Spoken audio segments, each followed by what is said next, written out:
Let's go.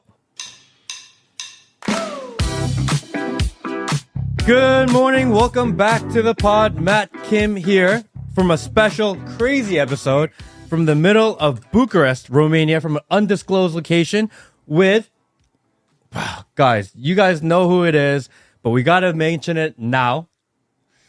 We have the man, get off your ass and do something difficult.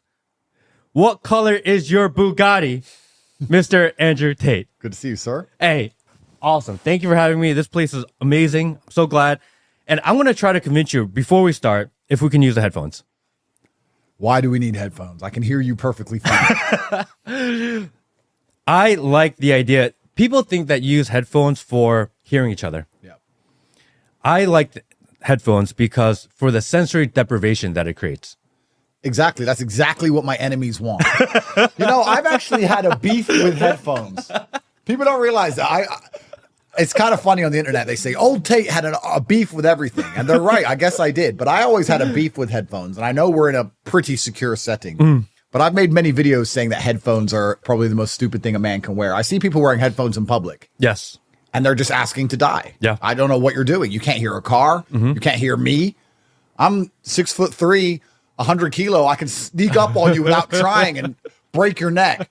So I don't know. I'm kind of anti-headphone. Maybe it's just because it's a principled thing. I know that I'm pretty safe here, but I'd have to recheck in with the security team. And I'm on bail, so I can't carry the strap. And I just feel safer if I can hear the knock at the door, you know? So that's why we intentionally created the most secure location we could possibly find. Yeah. I like the headphones because really it helps you focus into the conversation. It blocks out the entire world. So I know that you're trying to be aware of the world around you, but the point is to block out the world so that we focus in on the conversation. Nothing else matters. And I think when I record with headphones, you kind of almost forget that the world around you exists. And it creates kind of this weird space. I believe you, but I don't know. Unmatched perspicacity. I'll think about it. Maybe 10 or 20 minutes in, I might put them on for a little while and test it out. But I think I'll be nervous. And it's kind of crazy because I say these things and people think I'm nuts, but my life's pretty extreme now. Yeah. I mean, at the back of my mind, there's always who's going to knock on the door. Is it going to be the police or is it going to be the other guys? That's always on my mind all of the time. So it's kind of difficult to fully relax. Do you feel like maybe then you're living kind of paranoid? You're paranoid every day until you're right. Huh. I was called paranoid every day until I was arrested. It's true. I kept saying, you have 3 lives. First, they cancel you. Second, they throw you in jail on some garbage. Third, they kill you. And everyone's like, oh, yeah, you're not going to jail. Jail for what? Well, here we go. Yeah, I went to jail. And then people are stupid enough to say, well, just get a lawyer. As if the law is real. As if a lawyer can help. None of it's real. It's all made up. Every single system we live under is corrupted to the core. And if you speak too loud and you get too big, they're going to punish you.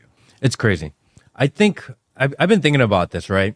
So you've said before multiple times that you think you've been canceled because you were influencing the youth. Yep. And you were helping them become more masculine. Yep. And I've marinated and thought about that a while. Like, because as you grow and I'm like watching your trajectory and what happened to you, and all of a sudden my content just went big out of nowhere. I'm like, damn, I kind of have to be considerate to that, right? Yep. What happened to you? Be careful, sir. Be careful. It could happen to me. And every day I post something, I'm like, this could literally be my last day. I think it every day. Yep.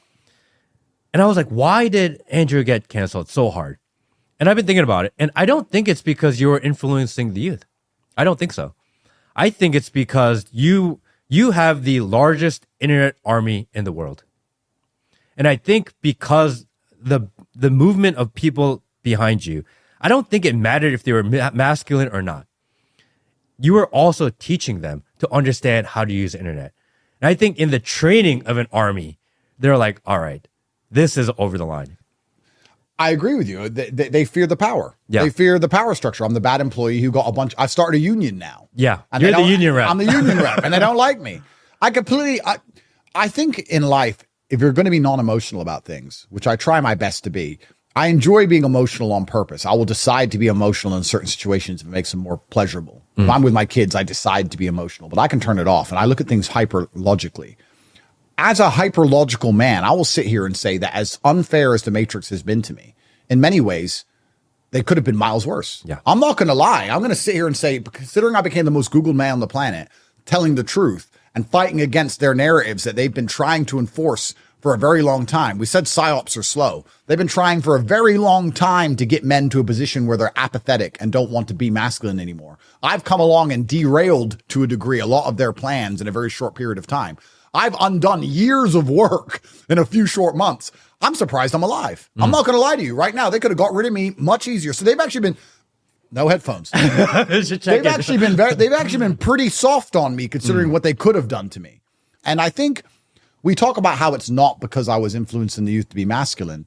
It's masculinity they fear the most. I think that is a huge element of it. I would say that if I was teaching people how to make money and I was saying certain things, but I wasn't so strict and so large on the masculine contingent of the personality in regards to the fact you have to stand up and die for what you believe in, I don't think they would have seen me as such a threat.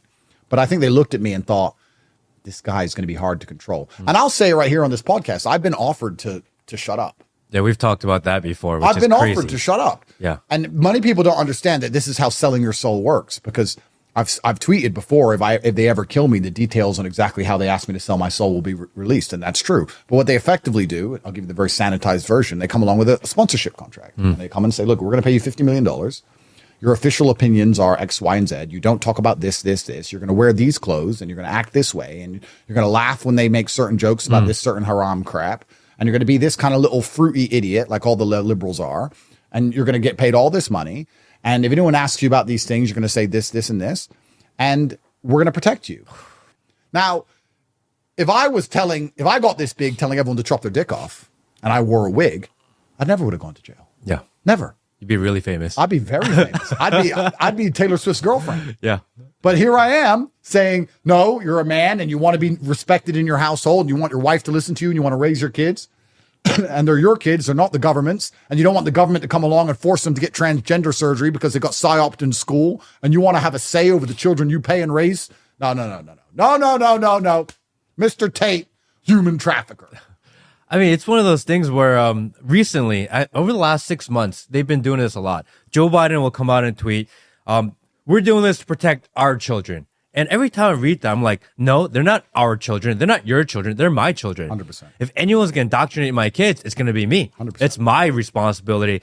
And you have no say in it whatsoever. And I think that's the line for a lot of people. I'm hoping it is. Yeah. I'm hoping it is because once they believe, I mean, I'll give you an example of the COVID vaccine. I know we keep going back to COVID. I know it's boring. We've all talked about it a million times, but I think talking about COVID constantly is really important. Because that's the moment that a lot of people really woke up to see all the irregularities in the world, to see the lies through the mainstream media. And it's almost like you have to keep on reminding people because they forgot. It was only 4 years ago. I know. But it seems like another lifetime ago. Yep. You need to remind people that because 4 years now, leading into the next election cycle, if you forget what they did during COVID and how they used it and weaponized it against you, like you're not going to see it coming, which they're going to do again, maybe not through a pandemic, but they're going to do something similar this year also. 100%. Constantly have to remind people. 100%. If you're a farmer and you have farm animals, you choose what vaccines and what injections go into that farm animal because you believe it benefits you. And that's what they did with the COVID vaccine. They saw us as nothing more than farm animals. And that's why I refused to get it. There's a lot of reasons I refused to get it. But I remember specifically saying, the government doesn't own my blood. It's my blood. The government can have my passport and my ID number or whatever. It is my blood. And if I get cut, I bleed it and I need it so I can stay alive. It doesn't belong to them. It belongs to me and I decide what's in it. By extension, not only do they think of you as a farm animal because they get to decide what's in your bloodstream, if you have a farm animal and that farm animal has calves, they see that as their property also. The government sees you as property. You're just one of the ants in the ant farm, one of the cows on the farm, one of the robots in their big corporate machine.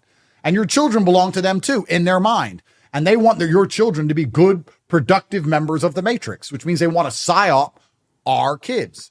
And that's why that's exactly why they don't want a strong man and a loving wife and a good nuclear family, because you're now competition to their psyop machine. There's something that we talk about a lot, which is normalization of some of the things that happen around us, right?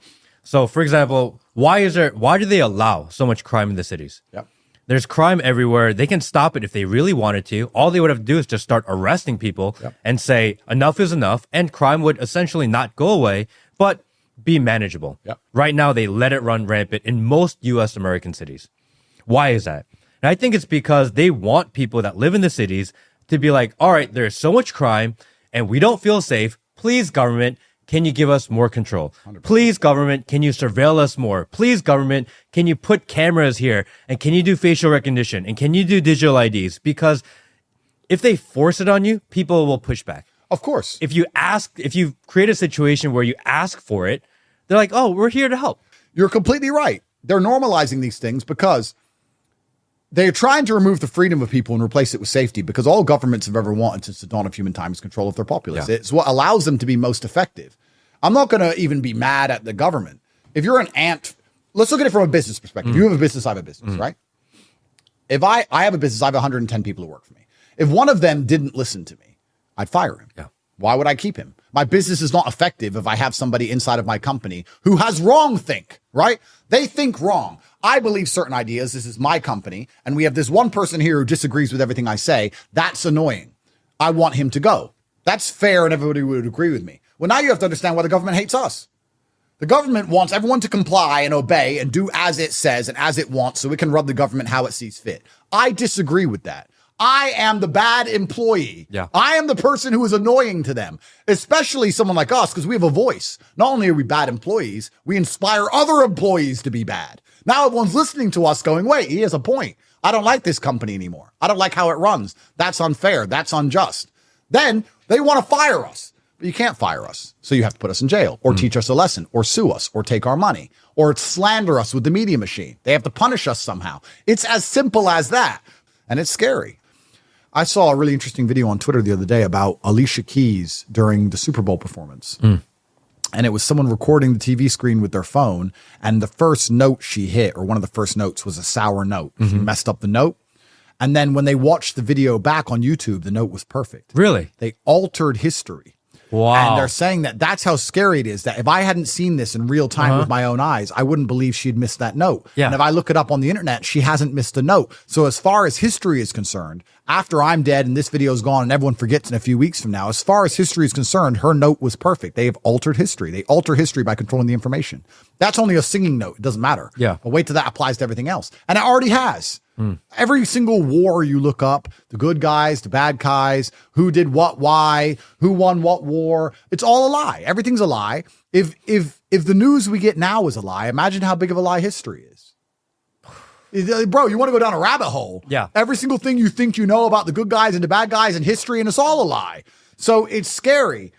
So, yeah, I mean, how do we even find a solution to these things? It's extremely difficult. But that Alicia Keys video, for some reason, really concerned me. It made me think, if they can alter history over something as unimportant as a singing note. Well, the crazy part is eventually someone's gonna be like, remember when Alicia Keys missed that note? No, she didn't. And they're like, yeah, no, she didn't. Oh, cancel this guy. This guy's spreading misinformation. Why are you lying about Alicia Keys? Then he'll get a lawsuit, a defamation lawsuit, and he'll end up paying a bunch of money. And he'll say, but I know she sung it wrong. And they say, well, we've looked up the note. It's perfect. Yeah, they will gaslight you. I'll give you an example.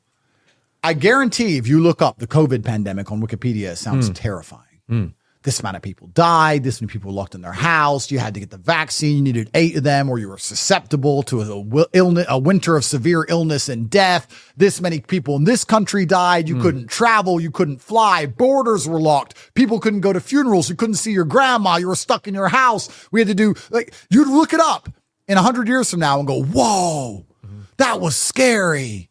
And what was the reality? The reality was I was walking around with no mask on, telling everyone to get fucked, and it was fine. They've altered history. They've literally altered history. The version of history you're going to read, it was nothing like the actual event.